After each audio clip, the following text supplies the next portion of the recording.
Ma, may gamot ka ba dyan? Kanina pa ako nahihilo. Tignan mo sa cabinet. Kakasal ko mo yan, kaya ka nahihilo. Pangatlo, puro kasi wait lang. Uy, uy, uy.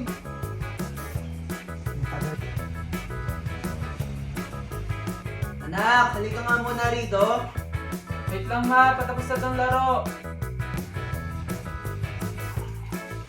Stephen, halika nga muna rito. Gas mo muna yung mga pinggan. Opo, wait lang po. Ito na po. Wait lang. Pura ka, wait lang. Ako na nga. Ako na gagawa.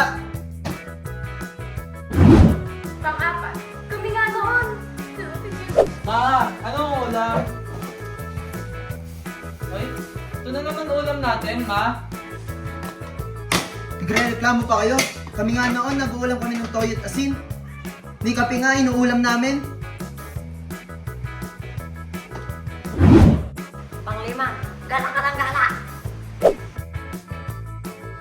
Ma, magpapaalam lang sana ako. Alis kami ng mga tropa ko mamayang hapon. Gala ka ng gala. Hindi ka na mapermi dito sa bahay. Maglinis ka na lang dito, mas mabuti pa. Pang-anim, ano ka, senyorito, senyorita?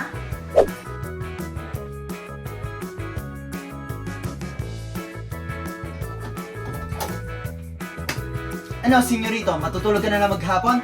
Nalinis ko na buong bahay, tulog ka pa rin. Ano ka, anak mayaman? Opo, 5 minutes pa. Wait lang.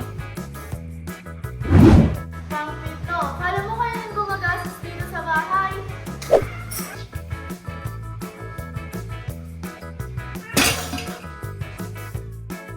Sige, basagin mo lahat yan. Kala mo kayo gumagastos dito sa bahay, no? Pang-walo, pag ako namatay, paano na lang kayo? Hay, ako na naman pagtutupiin. Ako na lahat gumawa dito sa bahay. Pag ako namatay, paano na lang kayo?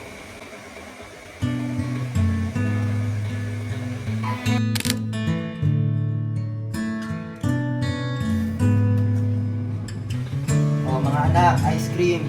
Wow. Oh, thank you, Ma. Kaya mo pala tinitid yung ulam. May ice cream tayo. Sarap. Siya, sige na. Umalis ka na. Basta huwag kang magpapagabi, ha? Talaga, Nay! Thank you, Nay! Adios. Saan na kaya yung anak ko? Kumain ka na ba? Mag-iingat ka, ha? Ito naman, nagising ka na. Kumain ka na dyan. Nilutuan kita ng paborito mo.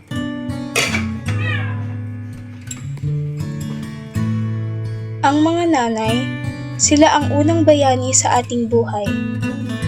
Hindi sila palaging napapansin.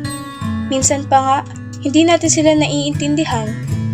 Pero sa likod ng bawat tagumpay, bawat ngiti, at bawat pagbangon natin, nariyan sila. Ang mga nanay ang tahimik na lakas sa likod ng ating mga pangarap. Sa kabila ng mga pagod at hirap, kahit galit, at kahit nasasaktan, iniisip pa rin niya ang kapakanan ng kanyang pamilya. Inuuna ang iba kahit siya mismo ay pagod na. At sa bawat ina na lumalaban, lumalago at patuloy na nagmamahal, para sa inyo ang araw na ito. Sa puso ng bawat tahanan, si Nanay ang ilaw. Maligayang araw ng mga ina. Happy Mother's